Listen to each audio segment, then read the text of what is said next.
පුතේ පුංචි ඔයාලට අදත් මම වැදගත් පාඩමක් අරන් ආවා දෙමළ භාෂාවේ න අක්ෂරය ගැන. මේ වෙනකොට පුතේ මගේ ශාන්ති ඩෙමල් ක්ලාස් එකේ ඉරන්න සුරිනානා ගැන පාඩමක් තියෙනවා. පුතාලා මේ වෙනකොට බලලත් ඇති. මේ පාඩම පුතේ අලුතෙන් 6 වසරට එන සහ දැනට 6 වසරේ ඉන්න දුවල් දරුවන්ට ඉතාමත් වැදගත්. ඒ වුණාට මේ අකුරු තාමත් 7-8 ශ්‍රේණි වල ඉන්න දුවල පුතාලත් වරද්ද ගන්න අවස්ථාව මට හම්බෙලා තියෙනවා. ඒ කියන්නේ ප්‍රශ්න පත්‍ර බරද්දී පුතේ ඔයාලගේ වරදින තැන් ගැන හිතලා තමයි මම මේ වීඩියෝ ටික කරන්නේ. මෙන්න මේ තැන් ටික හදන්න ඕනේ ඔයාලගේ කියලා දැනුණ නිසා තමයි මම වීඩියෝ ටික කරන්නේ පුතේ. හොඳින් අධ්‍යයනය කරලා මේ වැරද්දත් හදාගමු පුතේ.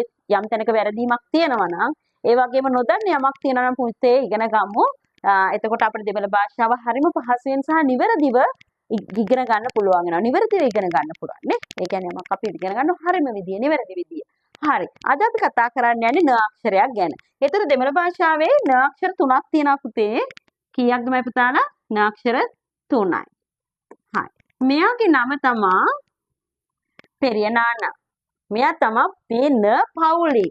න කියන පවුලේ ලොක්කා. ලීඩ්. මෙයා කියලා හිතන්නකෝ. ඊට පස්සේ පුතේ තියෙනවා මෙයාට සමහර වෙලාවට අපි ඉරන්න සුලිනානා කියනවා, ඉරන්න සුලිනානා කියනවා. කොහොම හරි මේකේ සුලි දෙකයි තියෙන්නේ. ඒ නිසා අපි ඉරන්ඩු කියන වචනේ නැත්නම් කතන භාෂාවේ රෙන්ඩු කියන වචනේ දාලා ඉරන්ඩු සුලිනානා මෙතන එන්න සුලිනානා කියලා පාවිච්චි කරනවා. තුන්වෙනි නයන තමයි පුතේ මූන්රු සුලිනානා. මූන්රු කියන්නේ තුනට සුලි තුනක් තියෙන නිසා මෙහෙම කියනවා. පුතේ මේ න අක්ෂරය ගැන මගේ YouTube channel එකේ පාඩමක් තියෙන එක හරියම වැදගත්. පිළිලම් යොදන ආකාරය ඔක්කොම තියෙනවා. හොඳින් ඒක අධ්‍යයනය කරන්න.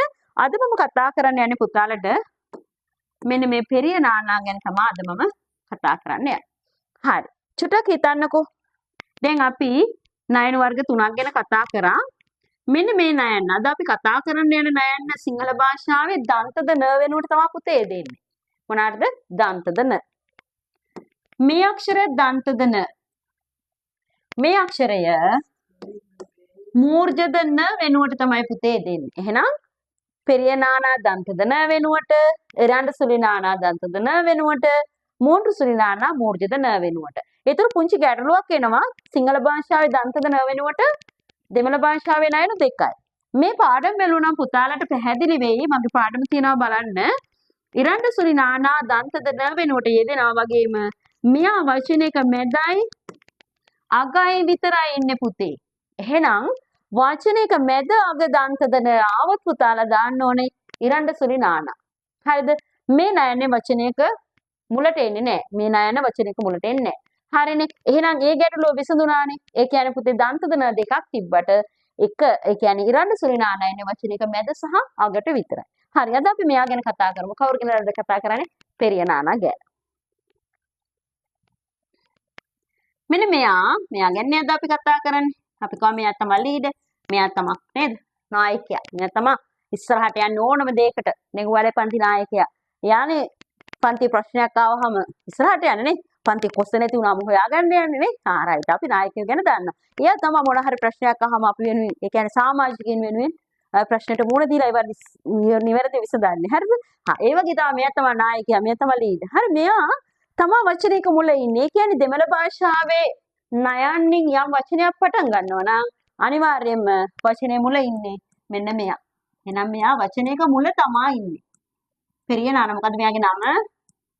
පෙරිය නානා වචනයක මුල ඉන්නවා. බලන්න පුතාලා ලියන වචන වල නාන්රේ, නිලා නේද? නූලහම් මේ හැම තැනකම මේ නයන තමයි මුලට එන්නේ. දැන් අපි කතා කරා මෙයා සිංහල භාෂාවේ දන්තද න වෙනුවට තමයි යෙදෙන්නේ. වචනයක මුල යෙදෙනවා.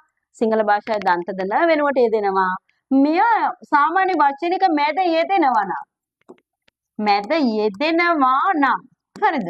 කොහේ හරි තැනක යෙදෙනවා නම් ඊට පිටුපසින්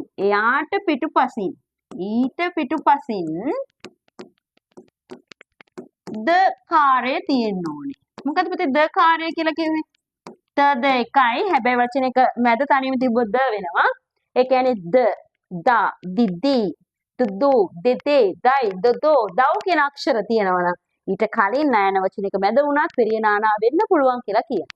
එහෙනම් අපව බලමු. නම පෙරිය නානා වචනයක මුල තමයි ඉන්නේ. සිංහල භාෂාව දන්තද න වෙනුවට යොදන්නේ. වචනයක මැද යෙදෙනවා නම් ඊට පිටපස්සෙන් ද කාර්යය තියෙනවා. හරි අපි න අක්ෂරය යෙදුණු තැන් කිහිපයක් අරන් බලමු පුතේ. ඔන්න අපි ලියාන යම් මෙහෙම. නල්ල කියන්නේ හොඳ. බලන්න පෙරිය නාන තමයි යෙදෙන වචනයක මුල. රයිට් ඊට පස්සේ නිලා හඳ පෙරිය නාන. හරි. නූලහම් පුස්තකාලේ. බලන්න මේ වගේ තැන් වලට ඔන්න පෙරිය නාන. තව එකක් අපි ගමු නන්බන් යහළුවා. මේ බලන්න.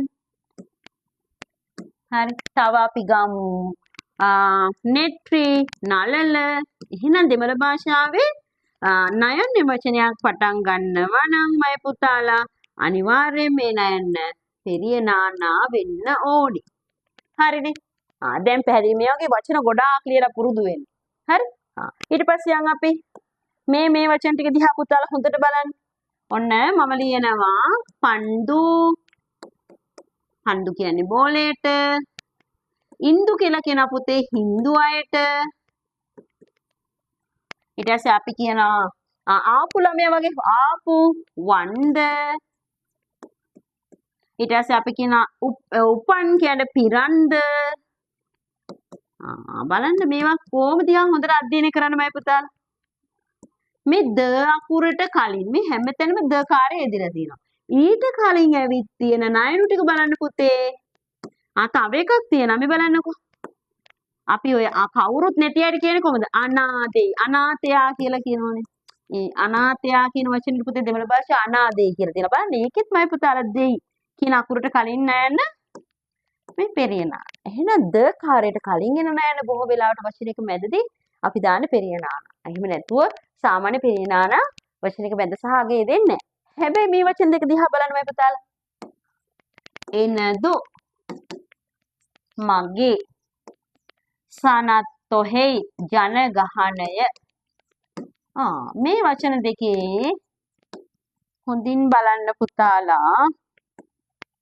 මේ අකුරට කලින් ඇවිත් මේ අකුර මේක නෙමෙයි මේ අකුර. මේකේ මේ අකුර. මේ අකුරු දෙකට කලින් ඇවිත් තියෙන නයනු ඉරණ්ඩ සුරිනාන. ඒ කියන්නේ සමහර වචන කිහිපයක විතරක් ද අකුරට කලින් න අක්ෂරය දෙනවා. හැබැයි බොහෝ වෙලාවට වචනයක මැද න යෙදෙනවා. ඊට පිටිපස්සේ ද කාර්යය තියෙනවා. මම හිතනවා පුතාලට න අකුර යෙදෙන තැන් ගැන පිළිබඳ ප්‍රශ්නයක් නැහැ. දැන් බලන්නකො පුතේ. පෙරිය නාන මම මේ විදිහට ලියනවා. හරි. පුතාලා දන්නවා ස්වරාක්ෂර තියෙනවා ඔය எழுத்துக்கள் 12ක් තියෙනවා. මේ වෙවෙලා ව්‍යංජන අක්ෂර. உயிர் எழுத்துக்கள் 12යි ස්වරාක්ෂර මේ எழுத்துக்கள் ව්‍යංජන අක්ෂර 18ක් තියෙනවා. සාමාන්‍ය පුතේ ව්‍යංජන අක්ෂරයක් තනිව ලියද්දී ඉන්නේ හල් ස්වරූපයෙන්. කොහොමද ඉන්නේ පුතේ? හල් ස්වරූපයෙන්. නිසා මේවා අපිට භාවිතා කරන්න අපහසු. උන් කියලා තියෙනවා. බලන්න මම 12ක් ලියනවා. පුතාලා පොතක් අරන් මේවා ලියන්න පුරුදු වෙන්න. බලන්න 6ක් තියනවාද? 1 2 3 4 5 6. රයිට් මම ඊටු ටික මෙතනින් ලියන්නම්. අන් 3යි 4යි 5යි 6යි. හරිද? ඊට පස්සේ පුතේ දැන් මේ තියෙන ව්‍යංජන අක්ෂර මේ எழுத்துக்கள் වලට අපි එකතු කරනවා උயிர் எழுத்துக்கள். උயிர் எழுத்துக்கள் කිව්වේ ස්වර අක්ෂර. කීයක් තියෙනවද? 12යි. රයිට්. මේවා තනියම තියදී උච්චාරණය කරන්න අපහසුයි. ඔන්න අපි දැන් එකතු කරන්න යනවා මේකට ව්‍යංජන අක්ෂරයක්. ව්‍යංජන අක්ෂරය නෙවෙයි ස්වර අක්ෂරය. මේ ව්‍යංජන අක්ෂර වලට ස්වර අක්ෂර එකතු කරන්න යනවා. රයිට් මට කලින් ලියන්න. මම දන්නවා ස්වර අක්ෂර පුතාලා දන්නවා. ආ යි ඊ උ ඌ. හරි? ආ යි ඊ උ ඌ ඒ අයි ඕ ඕ අව්. ඔන්න ස්වරාක්ෂර ටික ලිව්වා. දැන් පුතේ ව්‍යංජන අක්ෂරයේ ස්වරාක්ෂර එකතු වෙලා තමයි අක්ෂරයක් එහෙම නැත්නම් අකුරක් නිර්මාණය වෙන්නේ. හරි? ආපු පුංචි ඉතාලියක් දාමු. මේ දෙක එකතු වෙලා හැදෙන අකුර ලියන්න යන්නේ. ඒ කියන්නේ පුතේ න අකුරට අපි පිල්ලම් දාලා ලියන්න යන්නේ පුතේ. න අකුරට අපි පිල්ලම් දාමු. හරි. දන දන න. හරිනේ? දන ආ නා. පුතාලා දන්නවා ඇලපිල්ල. දෙමළ භාෂාවේ ඇලපිල්ල මෙන්න මෙහෙම නා. අන් දාන ඊ ni. ඔන්න ස්පිල්ල. අන් දාන ඊ ni. අන් දාන ඊ ඔන්න දීර්ඝ ස්පිල්ල නී. ඊට පස්සේ අන් දාන ඌ nu. අන් දාන ඌ nu. ඔන්න ඇලපිල්ල එකතු කරා. අන් දාන ඒ කොම්බුව මෙහෙම ඔන්න ණය. හරි. අන් දාන ඒ නේ. අන් දාන අයි නයි. මේ දම්වැල් කොම්බුව දාන්නේ කොම්බු දෙක සිංහල භාෂාව. නයි, වයි, මයි කියලා අපි ගන්නේ වෛද්‍යවරයා, මෛත්‍රී එහෙම ලියනකොට ඒ වගේ තැන්වලදී මේ දම්වැල් කොම්බුව පාවිච්චි කරනවා. අන් දාන ඕ no. කොම්බුව නයන්න ඇලපිල්ල. ඊට පස්සේ no වෙනකොට පුතාලා දන්නා සිංහල භාෂාවේ පොඩියක් එන්නේ මේ කොම්බුව දීර්ඝ වෙනවා no. හරිනේ පුතේ no. පුතාලා දන්නවනේ මේ තියෙන ගයිනු කිත්ත මේ වගේ ලයන්නකුත් තියෙනවා මීට වඩා ලොකුට ලිව්වහම කාල්ලානා මේ තියෙන ගයිනු කිත්ත. ඒතර අන් දන අව් නව් කියලා හැදෙනවා. මේ ගයිනු කිත්ත පුංචියට ලිව්වේ. හරි? හා. තව එකපාරක් බලන්න යම් පුතේ. න නා ni nii nu nu ne ne nai no no na. හරි. ඔන්න අද අපි දෙමළ භාෂාවේ වැදගත් සමාජිකයෙක් ගැන ඉගෙන ගත්තා. න පවුලේ දෙමළ භාෂාවේ න පවුලේ වැදගත් සමාජිකයෙක් ගැන ඉගෙන ගත්තා. පුතාලා පොත්පත් කියවන්න, වචන හොයන්න, අහපවුල යන්න. දෙමළ භාෂාව හරිම දේශී පුතේ ඉගෙනගෙන හරියට ඉගෙනගෙන අපි දෙමළ භාෂාවට පන්ති කාමරයේදී වාර විභාගයේදී හොඳ ලකුණකට යන්න පුළුවන් හැමෝටම. වණක්කම්, goodbye.